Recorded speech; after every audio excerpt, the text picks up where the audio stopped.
说真的，今天我们要聊的素材有点特别。哦，怎么个特别法？这是一篇几天前，也就是2026年3月1日，在 Threads 上的一篇极短的贴文，标题叫做《家庭兴旺的始要秘诀》。听起来，很像长辈群组会传的那种图片。对，我刚滑到这篇贴文的时候，心里想的就是，这大概又是那种配着莲花背景的心灵鸡汤吧。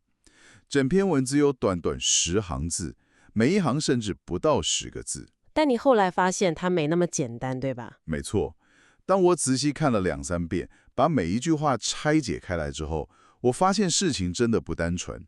这10句话其实藏着一张极具结构性的人类群体运作蓝图。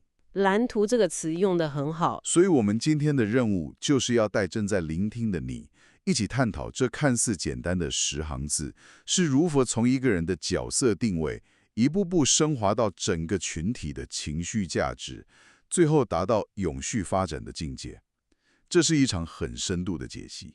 这份素材的精妙之处，确实就在于它的层次感。不过，在我们开始逐句拆解之前，我想先请正在聆听的你，在脑海中带着一个问题。什么问题？虽然这篇贴文的标题明确写着家庭，但当我们在解析这些逻辑时，你不妨思考一下，这套运作机制是否也完美的适用于你现在所处的现代生活圈、你的公司团队，甚至是你参与的任何一个社群。就是把格局拉大来看。对，因为本质上，只要有人际互动的地方，底层的动力学往往是相通的。好，我们来梳理一下这背后的脉络。贴文的前4行，它建立了一个非常清晰的地基。它是这样写的：福主要靠妈妈，禄主要靠爸爸，寿主要靠老人，喜主要靠孩子。这4句话非常公正。对，直接把4个抽象的祝福对应到了家庭里的4个具体角色。不过等一下，看到这几句话，我其实一开始眉头有点皱起来。觉得有点刻板印象吗？说实话，蛮刻板的。在2026年的现在，这听起来真的太传统了。现代很多家庭是双薪，或者爸爸才是提供主要情绪价值的那一个人，更不用说现在有各种不同的家庭形态了。你点出了一个非常关键的盲点。如果我们只从字面上的性别或者是传统的家庭编制去理解，那就太狭隘了啦。所以不该照字面看咯。绝对不能。这也是为什么我们需要从角色原型的角度去拆解它。这里首先要看懂的是福、禄、寿、喜这4个字。传统文化里最常见的4个字。没错，这几乎是人类对于美好生活最核心、最原始的4种终极期望。这篇贴文其实是在告诉我们，一个群体要能生存并繁荣，必须要有4种特定的力量去承载这些期望。力量，所以你的意思是，这里的妈妈或爸爸指的其实是某种特定功能的代名词？就是这个意思。我们来逐一解析。首先，福主要靠妈妈。什么是福？就是有福气，过得好。在心理学或社会学的框架下，福其实可以理解为一种稳定的情绪价值，一种归属感和安全感。哦，心里觉得踏实的那种感觉。对，从演化心理学的角度来看，早期人类部落非常需要一种情感的粘着剂，一个避风港。当一个群体里有一个核心人物能够散发温暖、化解冲突，让大家感到安心时，这个群体就会充满福气。这样解释我就完全懂了。这让我想到，就算在一个新创公司的团队里，也常常会有一个类似团队稳定器的角色。没错，这个人不一定是女性，也不一定是主管。对，他可能就是那个会注意到谁今天心情不好，在会议气氛紧绷的时候跳出来缓和局面的人。有他，大家就觉得很安心。那接下来的禄主要靠爸爸，指的就是获取资源的力量，对吧？正是如此。禄代表的是资源、社会地位、物质基础。如果福是向内稳定的力量，那禄就是向外开疆辟土、获取生存资源的力量。就像公司的超级业务员那样。对应到人和组织中，这就是那个负责对外谈判、拉业务，确保团队有足够粮草可以生存下去的那个推进器。这两者形成了一个极为精密的内外平衡。也就是说，没有福，群体会因为内部压力而分崩离析。但没有路，群体就无法在现实世界中立足。内外平衡，这的确是任何群体生存的基础。那第三句“寿”主要靠老人呢？这里的寿总不可能只是指活得很久吧？当然不是，如果一个新创团队都是20几岁的年轻人，难道就没有所谓的寿了吗？这里的寿更深层的意思其实是一种稳定性与抗风险能力。你觉得老人在一个群体中象征着什么？经验丰富，看过很多世面。没错，是时间的积累，是看过无数风浪后的历史档案库。当年轻一辈遇到危机，觉得天要塌下来的时候，拥有历史视角的人可能只是淡淡的说一句：“这没什么，我们以前也遇过类似的，只要这样处理就好。”哇，那种从容感真的很安定人心。对，这就是一种拉长了时间轴的智慧。就算是一个全都是年轻人的团队，只要其中有人具备这种能从过往经验中提取智慧、冷静判断的特质，他就是在发挥寿的功能。也就是说，这是团队里的防护网。那最后一个喜主要靠孩子呢？这个感觉比较直观一点。直观，但也非常深刻哦。孩子打破了成人世界那种按部就班的僵化，他们带来了不可预测性。不可预测性反而是好事嘛？在这里是的，这种带有生命力的不可预测性就是喜悦的来源。从生物学的角度来看，孩子是人类群体对未来的希望的具象化。所以在一个团队中，这个孩子的角色可能是一个刚入职、充满奇思妙想的新人，或者是团队里那个虽然天马行空，但总能激发大家创意的成员。他们防止了群体的僵化，带来了源源不绝的活力。所以如果我们把一个家庭或团队想象成一个精密运作的齿轮组，这4句话其实是在定义最核心的4个齿轮。这个比喻非常好。所以正在听我们解析的你，现在可以稍微想一想，在你的生活中，无论你的家庭形态是什么样子，或者是你的工作团队里，是谁在担任那个带来福的情感稳定力量？又是谁负责扛起路的资源获取？谁提供了寿的经验指引？又谁总是能带来喜的活力？这个自我检视非常有价值，而且这前4行隐含了一个很重要的智慧，他承认每个角色都有其不可替代的独特贡献。真的不能要求一个人全包。在一个健康的群体里，我们不需要求一个人同时包办福禄寿喜，各司其职本身就是减少群体焦虑的第一步。这里真正有趣的地方在于，当我们以为这篇贴文只是在分配角色的时候，从第5行开始，规则突然改变了。对，整个视角切换了。整个话后一转，贴文不再谈论具体的人物了，而是把焦点完全转向了我们的行为与态度。我们来看看接下来的3句：财主要靠和气，吉主要靠包容，顺主要靠谦让。听起来很熟悉，对吧？这听起来超像农民历背后印的那种劝世标语啊！说真的，这在现代商业世界或者复杂的人际关系里，真的行得通吗？这里令人着迷的是，这段文字实际上重新定义了我们对世俗成功的看法。怎么说？一般人想到财、吉、顺，也就是财富、好运、顺利，通常会直觉地认为这需要极度拼命，需要去竞争，甚至是需要去抢夺才能得到。对啊，商场如战场嘛。但这篇贴文却给出了完全不同的方程式。我们用经济学或管理学的角度来拆解和气生财。这里的和气指的其实是极低的内部交易成本。等一下，内部交易成本这个词听起来有点学术，能不能给个具体的例子？想象一个刚拿到融资的新创团队，如果创办人之间整天为了股权比例争吵，部门之间互相猜忌、推诿责任，这种事情蛮常见的。对，结果大家每天上班有80%的精力都消耗在内耗、防备、开会、吵架上，这就是极高的内部交易成本。那他们根本没时间做事了。没错，他们哪来的力气去对外开发产品、创造价值？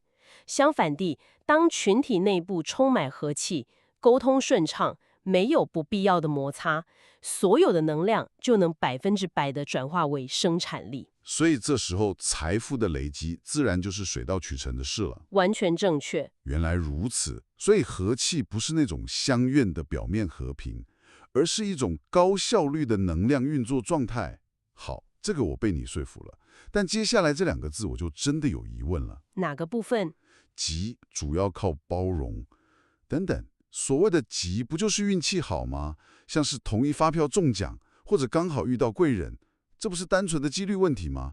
这跟包容有什么关系？这就是这篇贴文极具洞察力的地方了。它告诉我们，所谓的好运气，很多时候并不是纯粹的随机事件。不是随机的，那是什么？你可以想象，每个人身上都有一种无形的好运接收面积。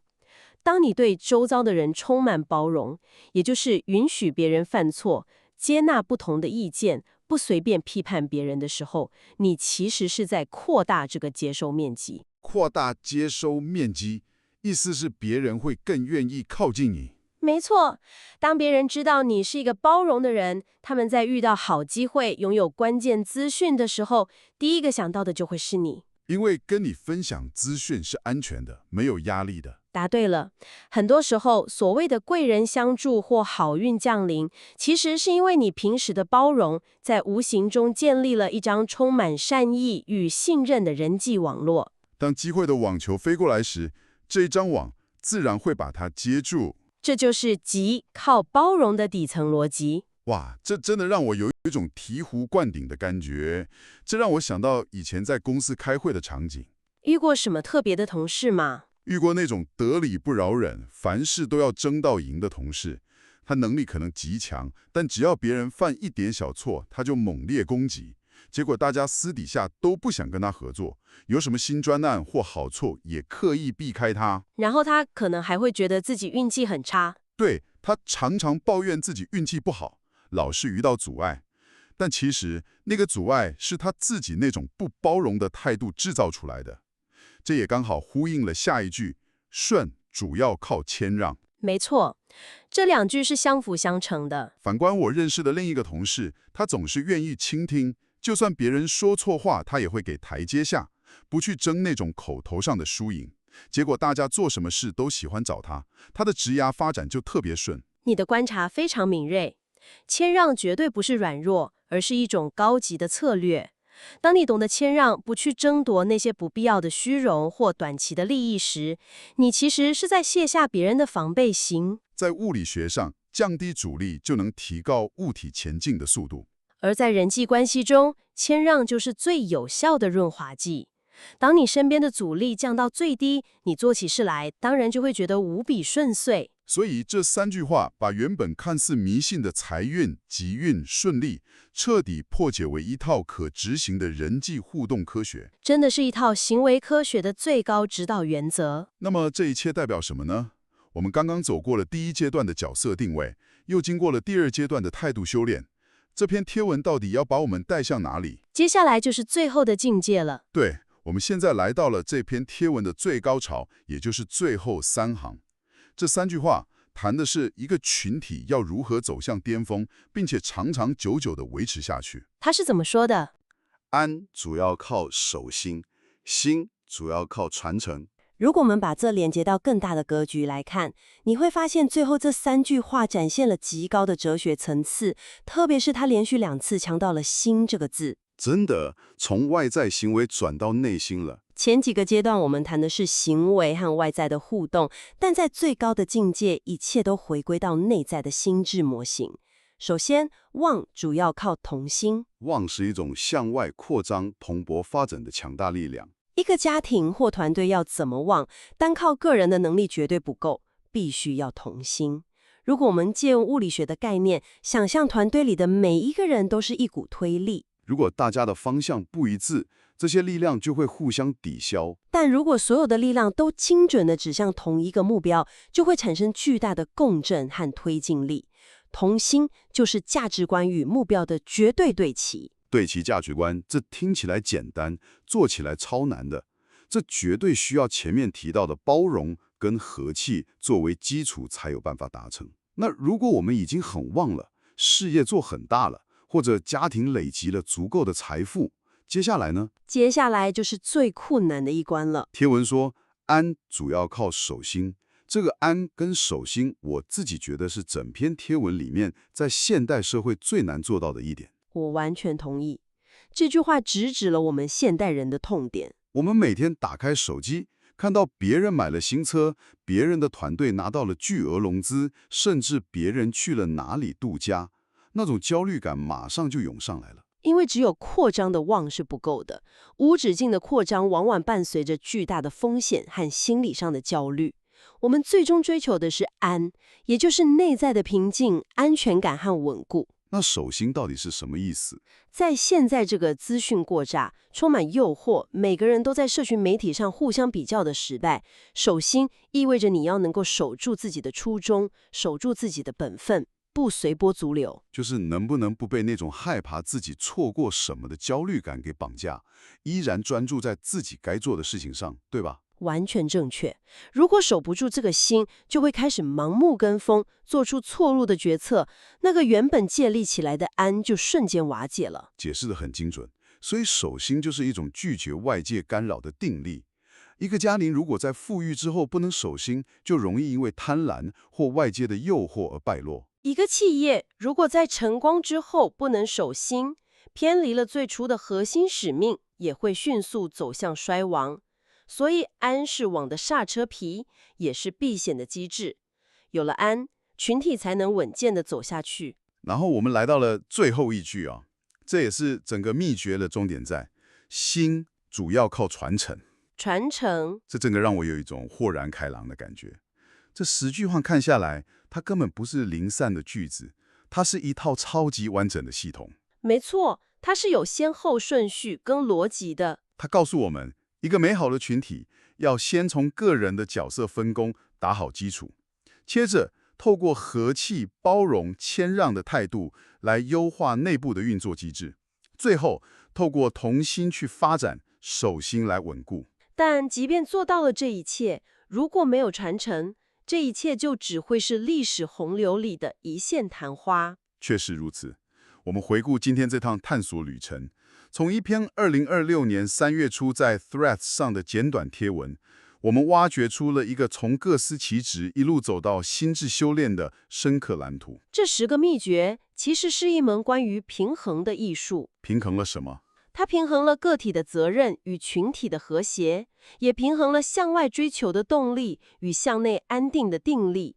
不过，这引出了一个重要的问题。什么问题？我们刚刚把这套系统解析得很透彻，但如果我们把最后一句话传承单独拿出来看，并反思我们现在的生活现况，我们或许需要更深一层的自省。没错，这也是今天在我们结束这场深度解析之前，我想留给正在聆听的你一个可能不在贴文表面上，但却非常值得你好好咀嚼的反思。这份秘诀的最后一点清楚地告诉我们，长远的兴旺靠的是传承。但当我们回顾前面那9点的时候，你不妨问问自己，在我们现在这个快节奏、充满竞争的社会里，我们给予传承给下一代的究竟是什么？这真的是一个很值得深思的问题。我们是不是花了很多时间逼着身边的人或下一代去符合前4点那种传统的角色期待，或者是拼命想留给他们路，也就是物质与资源？但是我们有没有同样用心的去传承后6点那些真正能带来内在平静与长远繁荣的特质？是的，我们有没有教导他们什么是和气、包容与谦让？我们自己有没有以身作则，示范什么叫做守心？在你目前的人生阶段中，无论你是一位父母、一位主管，还是团队里的一位前辈，你每一天透过你的言行举止，正在传承什么给身边的人？这个问题或许没有标准答案，但绝对值得我们停下来好好想一想。非常同意。非常感谢你今天跟着我们一起潜入这份充满智慧的蓝图。我们鼓励你带着这个问题去观察一下你生活中的人际动态。我们下次的深度解析见。